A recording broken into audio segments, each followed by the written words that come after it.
Salut encore tout le monde. Je vais parler de cours de sciences. J'aime les cours de sciences. Vous aimez les cours de sciences? J'aime les cours de sciences. Bref, dans les cours de sciences, on apprenait la tension superficielle. La tension superficielle se produit parce que les molécules d'eau sont fortement attirées les unes par les autres. Cela permet à certains insectes de marcher sur l'eau. Cela provoque ce phénomène étrange de bulles à la surface du verre, et c'est pourquoi les plongeons ventraux font si mal. Alors ma professeure de sciences nous a dit que la tension superficielle des molécules d'eau est assez forte, mais si on ajoute du savon, cela brise la tension superficielle. Mais elle nous a dit qu'un professeur enseignait cela à ses élèves en prenant un patineur d'eau. Tu sais, ces petits insectes qui peuvent marcher sur l'eau, et en le mettant dans de l'eau, puis en ajoutant du savon dans l'eau. Le patineur d'eau coulait alors dans l'eau. Il a sauvé l'insecte, mais ça m'a fait me demander. Il allait bien, physiquement. Mais est-ce qu'il allait bien, mentalement? Imaginez-le parler à son patineur d'eau thérapeute. Je marchais tranquillement quand tout à coup, je me suis enfoncé dans le sol. C'est comme si tout ce que j'avais toujours su était un mensonge et que ça pouvait arriver à nouveau à tout moment. Je ne sais plus ce qui est réel, mec!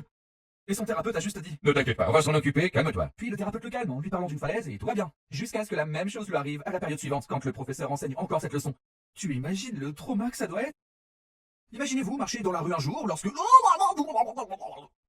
Ma professeure de sciences m'a aussi dit que la Terre tourne à environ 1600 km à l'heure. Mais on le sent même pas. Et ça m'a fait me poser une question.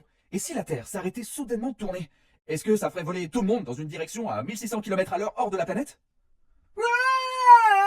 En fait, j'ai googlé ça. Il s'avère que quelque chose de très proche de ça arriverait réellement. La plupart de la surface de la Terre serait soudainement projetée dans l'espace. Le moment angulaire, c'est une chose folle.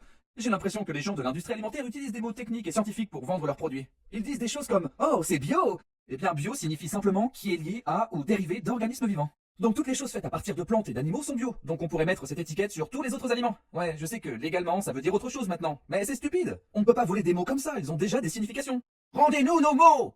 Au moins les aliments bio sont un peu corrects, je suppose. Et si les scientifiques de l'alimentaire annonçaient les aliments comme ils étaient réellement fabriqués? Oh, ce poulet a été injecté d'hormones et a vécu dans un entrepôt toute sa vie.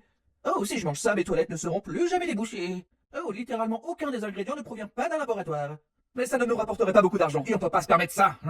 Je suppose que l'argent est vraiment la racine de tout mal, c'est comme ça. Excusez-moi, ouais, ce que vous faites est mal à tous les niveaux. Ça me va. Et maintenant, j'aimerais parler de certaines choses qui me fascinent. Regarde la cellule. Si tu zoomes énormément, voici un atome. Et si tu zoomes encore plus, tu vois le noyau de l'atome. Eh bien, que se passerait-il si tu continues à zoomer pour toujours? Le noyau d'un atome est composé de protons et de neutrons. Et en allant plus loin, on sait maintenant que ces particules sont faites de quarks, leptons et bosons. Alors qu'est-ce qui compose tout ça? Et qu'est-ce qui compose ça? Et ainsi de suite. Est-ce que les atomes sont vraiment de petits univers en eux-mêmes? Y a-t-il une quantité infinie d'univers à l'intérieur de mon corps? Si c'est le cas, est-ce que ça veut dire qu'il y a une quantité infinie de choses plus grandes que nous? Sommes-nous l'atome de quelques cellules? Une particule infiniment petite? Comment pourrions-nous jamais le savoir? Est-ce que tout inclut le rien? Le rien existe-t-il vraiment? Y a-t-il réellement un endroit où il n'y a rien? Comment cela pourrait-il être possible s'il y a tout ce que nous connaissons? La science n'est-elle que nos efforts tristes et pathétiques pour comprendre une infime partie de l'univers observable, qui ne pourra jamais vraiment rien représenter à cause de ce que nous ne pouvons pas voir, et de ce que nous ne savons pas, de ce que nous ignorons même?